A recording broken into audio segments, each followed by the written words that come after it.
Hello everyone, EagleX from ATX EagleX Gaming here today. I'm excited to bring a deck profile video for you all. This is Dark Masters OMNIZOO for the BT16 EX6 format. This was done at request of SpentSpark. He's a good friend of mine. He's been playing a whole lot of webcam locals, really trying to fine tune and make this deck work, and he's had lots of great success in my events.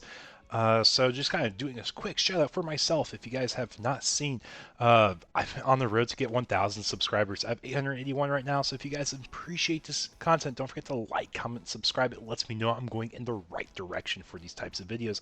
Additionally, if you guys don't know, every Monday I do a webcam locals win a box tournament, and it does scale up based on the number of participants we have.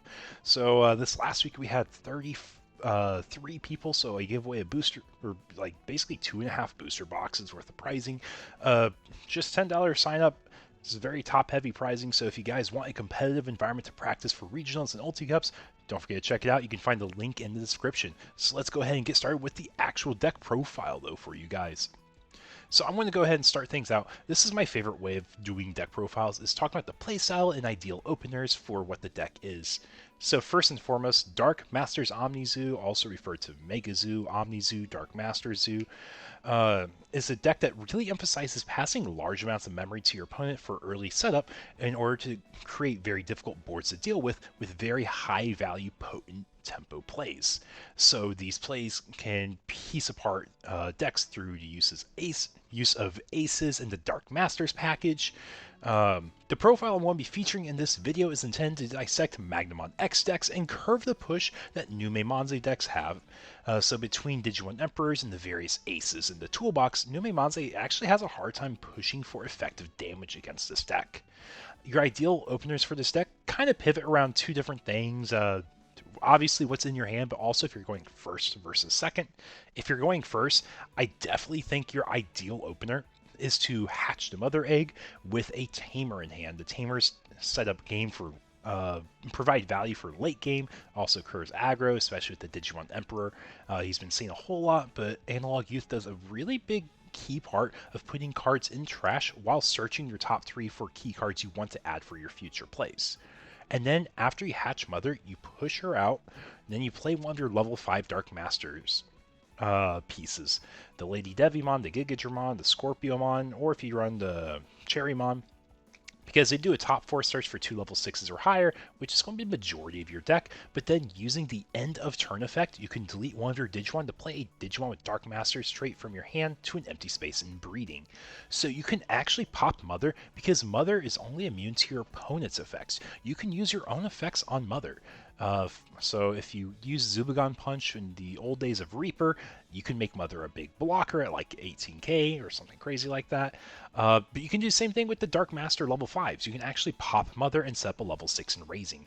So if you do that path 1, you have a very high tempo play where you have a Tamer on board, you have a level 5 on board, because you use the level 5s in the turn effect to delete the Mother, and then you set up a level 6 in Raising. So you not only have a level 6 ready for next turn, but you also have a level 5 you can ace over. So that's going to be like your most valuable memory efficient starters. But if you happen to go second, you probably lean a bit more towards playing one of the level 5s, deleting itself, and setting up a level 6 in Raising. Because once you get the level 6 in Raising, the game is anything from there, because your level 7s do so much for setting up the board.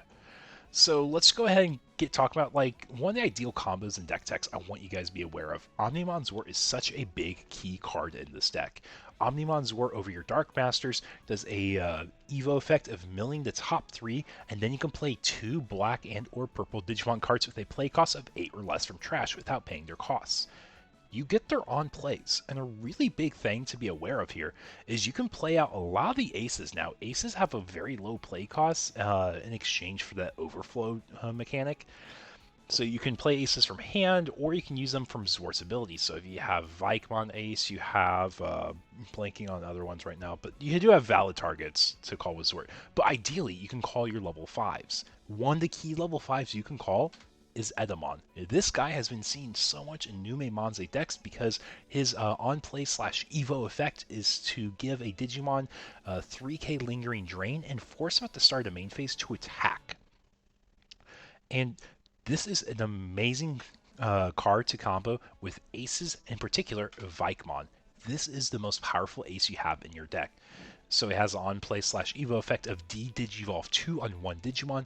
Then any of your opponent's Digimon with one or fewer sources uh, can't suspend until the end of their turn. So this is a great way to lock a board. When attacking, you can delete Digimon with one or fewer sources. Not as relevant. But the reason why the Vikemon Ace is so powerful is not only for curving aggro by requiring to have multiple sources so Ukumons can't swing, but it also completely answers Magnamon X as a deck, with the exception if they run like the Nyaramon egg, which trashes the security when attacking, because when you do the 3k Lingering Drain with Edamon and force them to attack, Magnamon attacks, they have all their effects resolve, then you go into Vikemon Ace where you D-Digivolve 2.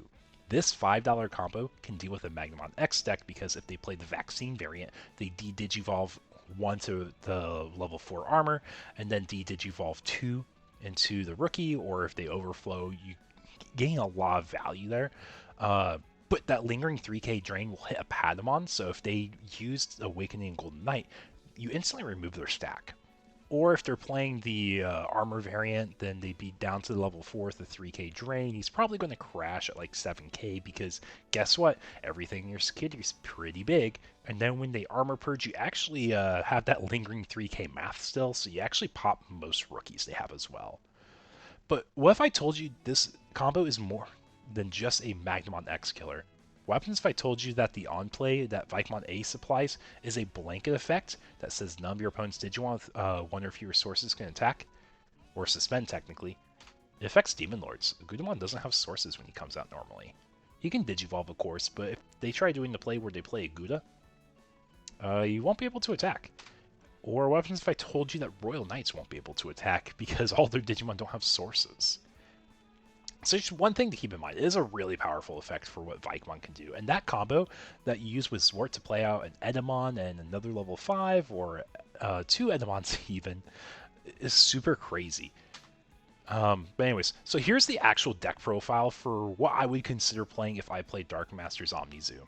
So first and foremost, I want to emphasize you have 12 of the level 5s that you use for Dark Master OMNIZOO. They're just such a big part of setting up your early turn plays. If you don't see them, it really changes what you can do in the future turns, because if you don't get that level 6 in raising, it's going to be kind of difficult. So you have the corresponding level 6s of 4 Machine Dramon and 4 Piedmon. They're just straight up the best level 6s for Dark Master Zoo. I was looking at using the Plesiomon just because we have the Scorpio, but I think the Scorpio and Vikemon is already good enough value for what it does. But I just really want to emphasize seeing that. I have a 1 of Wisemon and 3 Edamon. Wisemon just kind of helps tutor a bit more effectively set up your deck for maybe cards you're missing. And then you have your Ace package. I already emphasized Vikemon Ace is crazy strong. But then you also have Mega Gargamon and Grand Quagga Ace as great ways to slow down aggro decks. You tap 2 dudes, you tap Tamers, you pop a Tamer, I think, with Grand Ace, if I remember correctly, all his effects. He also gives an extra security check, technically. But then you also have Valk Ace. This card's super common in Nume Monze decks, and it's a really good way to answer wide boards.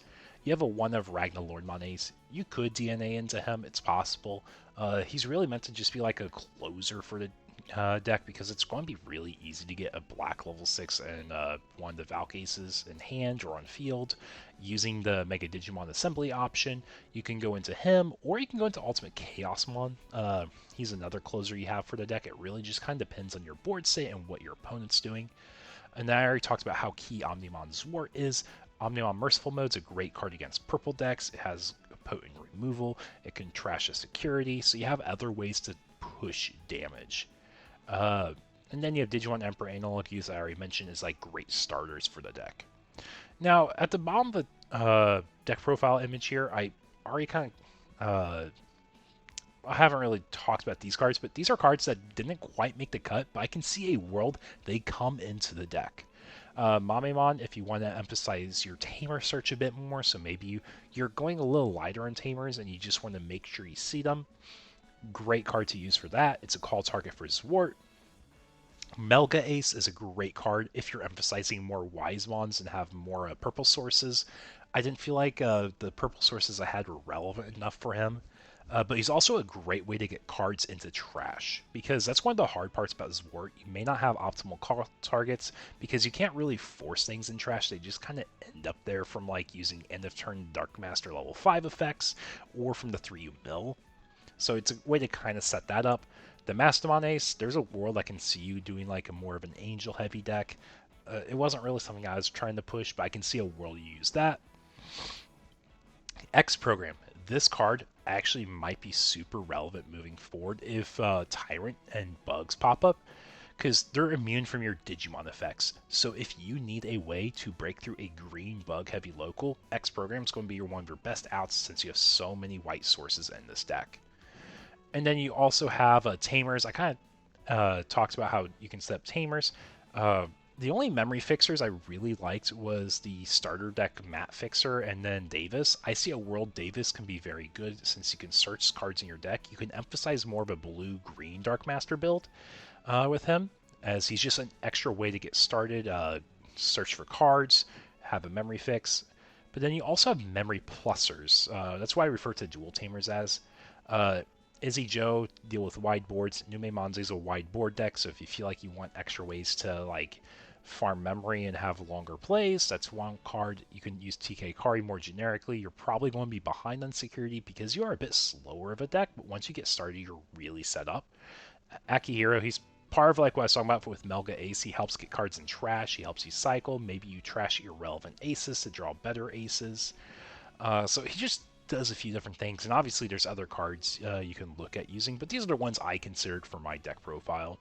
If you guys enjoy this content, don't forget to like, comment, subscribe. I really appreciate you guys watching this video all the way through. With that being said, take care and have a nice one, folks.